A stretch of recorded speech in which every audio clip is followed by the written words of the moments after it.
Hi, Vikrant doctor గారు అయితే road పక్కన ఉన్న ఫాస్ట్ ఫుడ్ అయితే తినద్దు, అవి చికెన్ మొక్కలు, అవి కుక్కలు కూడా తినవు, అది మన హెల్త్కి మంచిది కాదు అనేసి ఆ డాక్టర్ గారు చెప్తున్నారు. ఆయన మాటల్లోనే వినండి.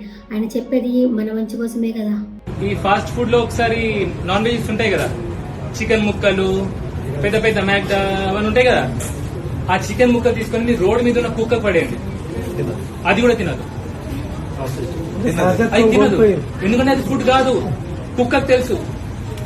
ఆ దొరికే ఫాస్ట్ ఫుడ్ కాదని కుక్కకు తెలుసు. మరి మన ఇంట్లో కుక్క కాదు, మన ఇంట్లో కుక్క మనం తినేది పెడుతున్నాం కాబట్టి అది తింటది. రోడ్డు మీద బట్టిగా బజార్గా తిరిగే కుక్క ఉంటుంది చూడండి, దానికి ఫాస్ట్ ఫుడ్ పడేస్తే అది తినదు. చికెన్ ముక్క పెట్టండి కొత్తగా కొనేసి, అది తినదు, ఎందుకంటే అది ఫుడ్ కాదు. సో పురుగు పట్టిన కూర మంచిది, ఫాస్ట్ ఫుడ్ మంచిది కాదు, ఎటువంటి ఫాస్ట్ ఫుడ్ మంచిది కాదు. ఓకే, ఇది అందరికి తెలియాలి. ఓకే.